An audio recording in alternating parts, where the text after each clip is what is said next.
Chair now recognizes the young lady from California, Ms. Barragan.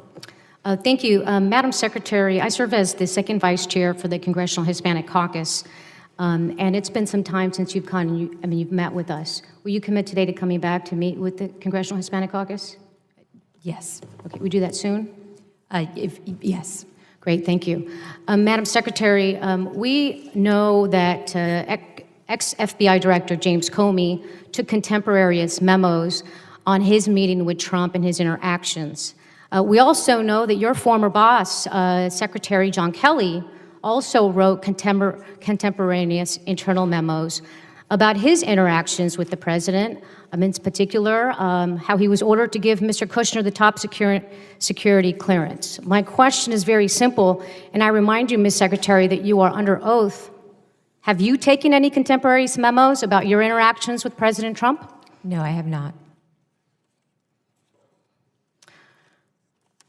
Madam Secretary, do you know how many children have died in CBP custody under your tenure as Secretary? Yes, so we have the numbers for CBP and ICE. Can you give me the numbers of how many children have died? Yes, I can. If you'll give me 1 second, I just don't want to misspeak. But this last year we had, or so far this year, we've had 3, as you know, in CBP custody. So far, Madam Secretary, are you expecting more children to die? No, ma'am, I just want to be accurate with Okay. the time. To be clear, any death is a tragedy. Any death should be prevented. And part of what I've asked this body to do is change the laws so that we have a better chance. Do you know the names of the children that have died? One was a stillborn death, but the other 2 were Felipe and Jacqueline. Have you spoken to their families at all, Madam Secretary? I have not spoken with their families, no, ma'am. Okay. I want to turn to a slide that I have. If we can put it up, there it is. You testified that asylum seekers are not being turned away at the ports of entry. Was that your testimony here today? They are not turned away. They are brought in. I'm not sure if you're talking about the Migrant Protection Protocol, but in that case, any asylum seeker who comes to a port of entry, you basically they are allowed have to just make said, their claim. Okay, well, let me tell you, Madam Secretary, either you're lying to this committee or you don't know what's happening at the border. And I have been there firsthand, and I have seen it twice. More recently, it just happened on Saturday when I happened to be crossing the border with my mother. And I heard a gentleman say, I'm from Honduras, I want to apply for asylum. He was already at the turnstile at the Ped West entry. And the agent said, sir, unless you have a visa, you need to leave, you need to go away. They didn't say what you just said people do. They didn't say, here is where you go get on a list. They didn't say, here is the information where you go get access to counsel. As a matter of fact, I pulled out my phone, I started to record, and you know what? I was asked to stop recording. Why? Because they don't want the American people knowing what is happening at that southern border. And Madam Secretary, I don't know if you know what's happening, or if this is happening without you knowing, but it's totally unacceptable. And as a member of this committee, you're darn right I'm going to hold you accountable for knowing what's happening at the bottom. Do you know that 2 members of Congress had to sleep overnight and spend 14 hours in the cold on the concrete at the Otay Mesa port of entry so that Maria, the woman who was tear gassed at the port of entry, would be allowed to present herself because she was on U.S. soil, and legally that's what asylum allows? Did you know that?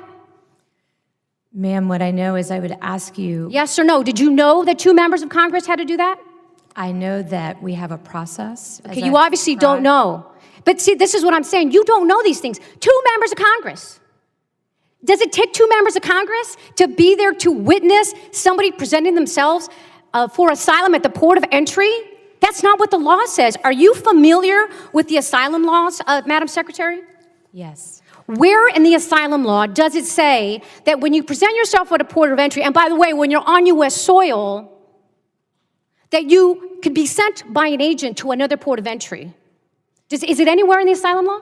What we're trying to do is process... It's not in there. I know, just it's a yes or no. It's not in there. Because what you all are doing is not within the confines of the law.